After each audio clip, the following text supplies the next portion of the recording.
one, fight.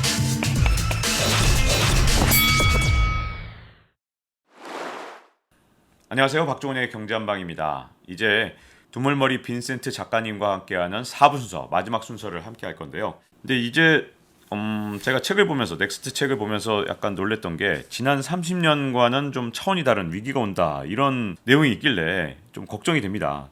그러면 앞으로는 정말 위기가 막 일상화된 그런 세계를 우리가 우려해야 되는 그런 상황입니까? 어떻습니까? 일단 코로나 같은 질병 관련된 아니면 기후적인 변화에 대한 나타나는 재앙 간간히 올 것 같고요.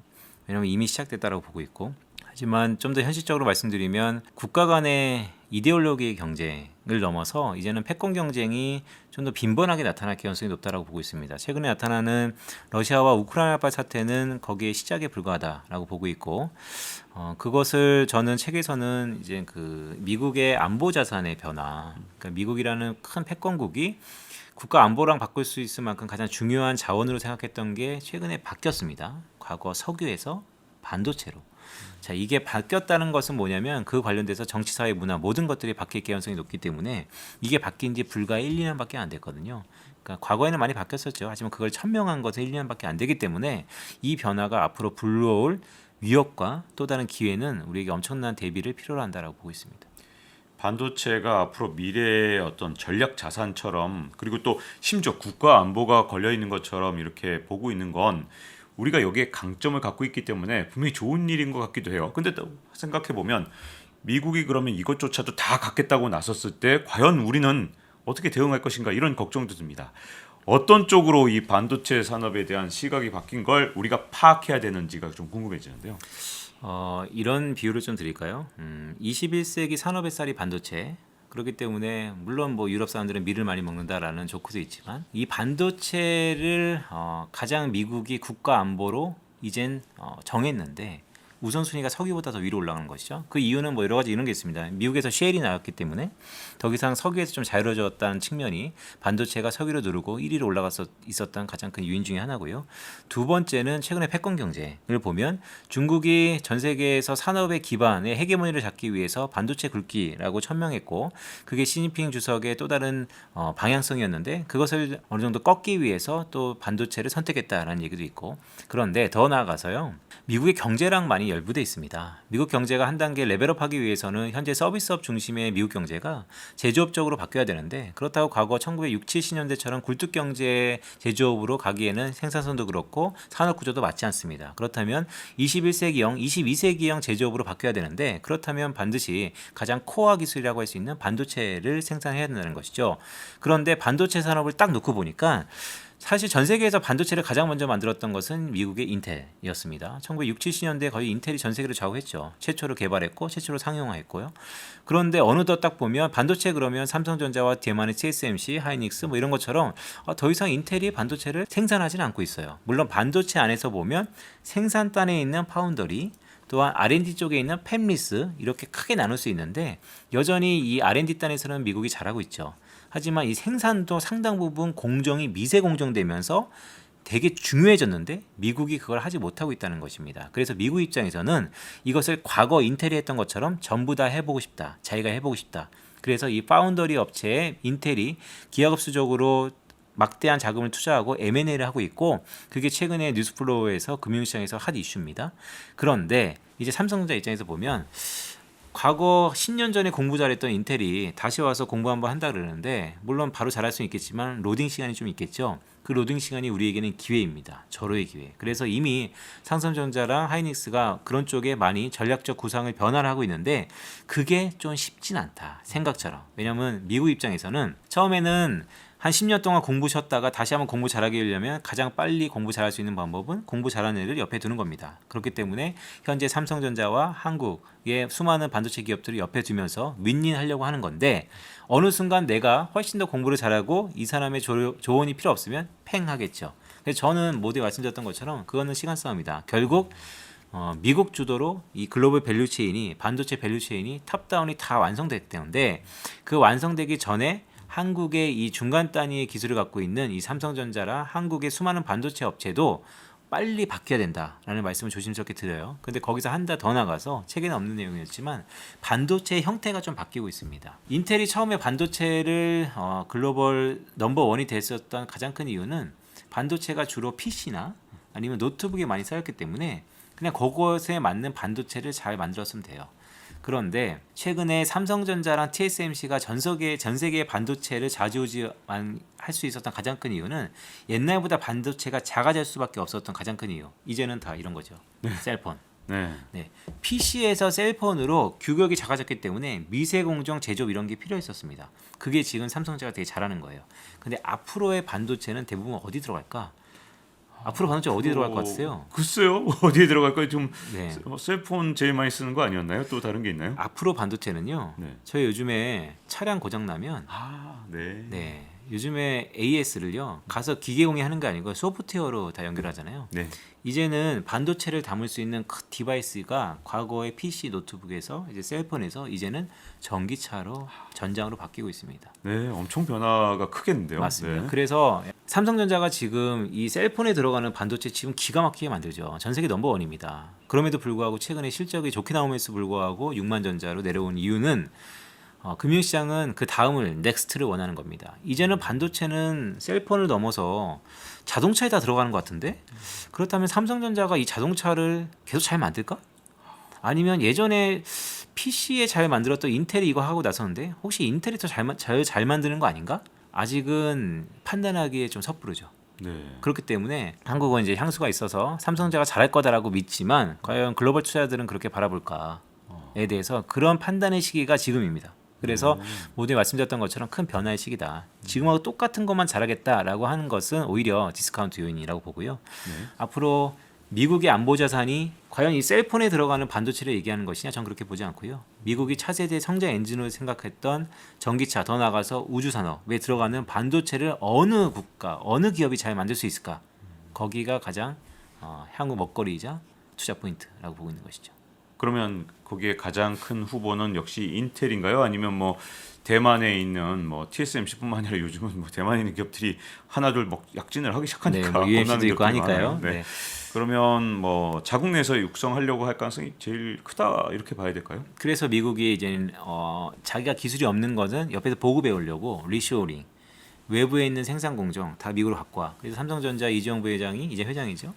이재용 부회장이죠. 그래서 지난해 나오자마자 텍사스 가서 설비 늘린 거 아닙니까? 그런 것처럼 미국이 지금 전 세계 헤게모니를 갖고 있는 국가로서 그런 부분들을 알게 모르게 압박을 가하면서 전부 미국으로 모으고 있죠.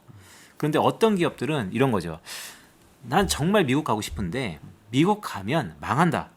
그런 기업들은 최근에 미국 정부가 어떻게 정책을 피고 있냐면 오케이 그러면 중국만 아니면 돼. 니어쇼링. 리쇼링 아닌 니어쇼링. 중국에서 동남아로 이전해라.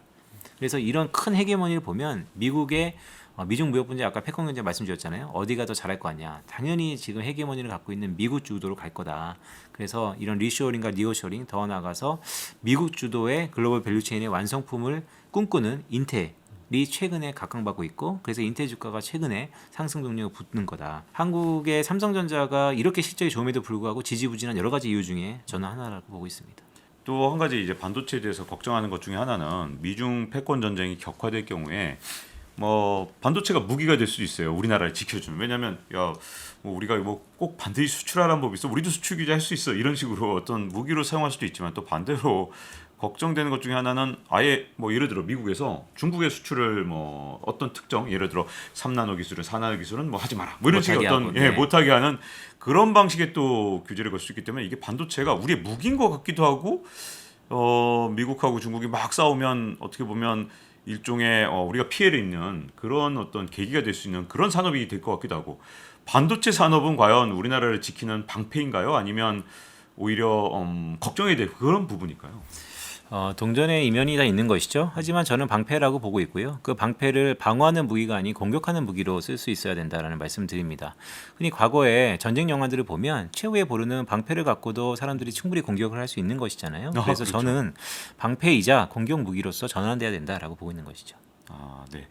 그리고 여기까지 반도체를 정리하고 또 하나 이제 아까 미국에서 석유에서 반도체로 넘어갔다고 얘기를 하셨지만 웬걸 생각보다 석유가 중요합니다. 신재생 에너지로 막 넘어가면서 석유에 대한 중요성이 줄 줄 알았는데 이번에 러시아의 우크라이나 침공 이후에 석유를 무기화해서 얼마든지 지금 서방 국가들의 분열이라든가 또는 제재를 갖다가 더 단일한 대우를 하지 못하게 만든 아주 강력한 무기가 되고 있는 모습을 보여주거든요. 여전히 이 석유가 계속해서 세계 패권에 영향을 주는 시대 한동안 계속 될까요? 아니면 일시적인 현상일까요? 블록화 경제를 바라보는 저희 입장에서는 석유의 중요도가 점점 떨어질 것 같습니다. 그런데 아이러니하게도 중요도가 떨어지는데 가격은 좀 오를 것 같습니다. 네. 중요하다고 떨어지는데 가격이 올라요. 네, 아이러니한 현상이죠. 그러니까 네. 과거처럼 효율성을 대변하는 저스트인타임 시대에서는 극히 일어나지 않는 일인데 이제는 가격 논리로 싼 러시아산 석유나 천연가스를 사야 되는데 그러지 않는 유럽을 놓고 본다면 중요도는 이미 떨어질 가능성이 있다. 그렇다면 유럽은 에너지의 자립도를 위해서 무엇을 할 것이냐? 저는 최근에 얘기하고 다니는 게 이제 신마샬 플랜이라 그래서 2차 세계대전 이후에 유럽의 부흥을 위해서 미국이 원조했던 것처럼 지금 똑같죠. 러시아와의 전쟁으로 가장 경제적인 충격이 큰 지역이 유로존입니다. 그런 유럽의 부흥을 위해서 지금 신마샬 플랜이라 그래서 다시 한번 이미 미국의 LNG들이 배를 떠나서 유럽으로 향하고 있고요. 물론 러시아에서 수송관을 갖고 오는 단가보다는 훨씬 더 비싸겠죠. 화물을 갖고 가니까. 과거 같은 시장 논리로는 당연히 러시아산을 사야 되는데 이젠 그 논리가 아니지 않습니까? 그래서 저는 이 신마샬 플랜이 결국 석유의 중요도를 떨어뜨리는 하나의 계기가 될 거다. 어떤 계기로? 결국 신재생에너지에 대해서 유럽의 선택이 매우 중요합니다. 그렇기 때문에 유럽이 이럴 수도 있어요. 러시아산을 안 쓰고 신재생 자립도를 하려고 했는데 미국의 원조를 갖고 한번 해보자. 이건 큰 결심입니다. 왜냐하면 그 가운데 고난과 역경이 클 거거든요. 어떻게 보면 여러 가지 자원이 있지만 최근에 서방 특히 유럽이 러시아의 제재 가운데서 독일이 끝까지 에너지 자원에 대해서는 여전히 상고 처리하는 거지 결국 그 부분이 독일 경제에 미치는 영향이 워낙 크기 때문에 그러니까 쉽사리 정치인으로서는 마침표를 찍을 수 없는 것이죠. 그렇기 때문에 이 추이는 좀 봐야겠지만 앞에서 말씀드렸던 프랑스도 그래서 혹시 르펜이 그런 전략까지 나오고 있는 거 아닙니까? 유럽이 변심하면 모르겠으나 그러면 이 판은 큰 소용돌이로 들어갈 것 같습니다. 하지만 지금의 이 인도주의적 상황을 놓고 봤을 때 신냉전이라는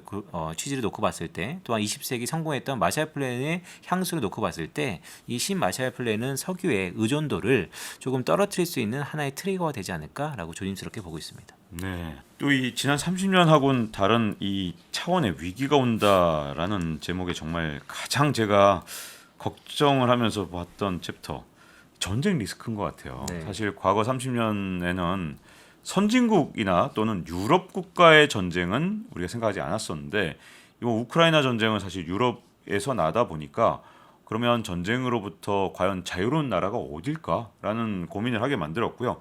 그러면 앞으로는 그러면 전쟁 리스크 이게 곳곳에서 계속 일어날 걸 걱정해야 되는 건지 아니면 우크라이나로 어느 정도 좀 종결되고 끝날 건지 어떻게 보시는지 또 궁금한데요. 일단 우크라이나 사태부터 말씀 좀 드릴게요. 사실 되게 조심스러워요. 왜냐하면 제가 뭐 군사 전문가가 아니기 때문에 하지만 제가 바라보는 시계와 제가 바라보는 정보를 갖고 조심스럽게 예단하자면 우크라이나 가능성은 이제 우크라이나와 러시아발 전쟁은 봉합 가능성이 좀 높다라고 보고요. 봉합이라는 것은 상처가 아물지 않은 것이죠. 여전히 언제든 터질 수 있는 개연성이 있는 거고 이것을 저는 신냉전과 신열전으로까지 얘기하면서 새로운 이데올로기 변화로 이해를 하고 있기 때문에 그렇다면 이게 봉합되면 끝나는 것이냐? 저는 세상이 바뀔 거다. 블록화 경제로. 그럼 그 블록화 경제 속에서 패권 경쟁이 좀 더 확대될 거고 그런 패권 경쟁은 최근에 미국의 안보 자산의 큰 변화와 더불어서 가장 중요한 지역인 대만의 TSMC와 양안 관계 이 부분이 또 다른 화약고가 될 거다. 그래서 올해 중국의 큰 이벤트가 하반기에 있기 때문에 올해 일어날지 아니면 동교롭게 또 미국도 이벤트가 올해 11월 달에 있으니까요. 내년에 일어날지 시기를 예단할 수는 없겠지만 적어도 우크라이나발 사태 이후에는 이 대만과의 미국 간의 양안 관계 또 중국과의 관계 이 관계가 또 다른 화약고로 불거질 개연성을 우리는 대비해야 된다는 생각을 갖고 있습니다. 조금 더 직설적으로 여쭤본다면 대만에서도 전쟁이 일어날 수 있다라고 보시는 건가요? 군사적 관계에 있다라고 저는 보고 있습니다. 그건 정말 완전히 좀 상황이 훨씬 더 큰 거잖아요. 다르죠. 왜냐하면 네. 사실 우크라이나를 봉합이라고 말씀드렸던 가장 큰 이유는 미국의 지상군이 가지 않았기 때문입니다. 네. 물론 아프가니스탄에서 뺀 지도 얼마 안 됐던 이유도 있지만 명분도 없었고요. 근데 대만 지역에서 아마 군사적 행동이 나타난다면 미국이 이 반도체를 결코 중국과 대만의 TSMC가 중국으로 가는 거를 적어도 지금처럼 눈 듣고 무기 지원만 하면서 보고 있지는 않을 거다. 네. 그러니까 이런 생각이 양쪽 다 드는데 일단 첫 번째로는 러시아가 우크라이나를 침공해서 정말 일주일 만에 항복을 시켰다. 네. 그러면 이 중국 입장에서는 네. 대만을 칠 만한 어떤 뭐 자신감이나 이런 네. 것들이 더 크겠지만 의외로 굉장히 고전을 하고 있단 말이죠. 맞습니다.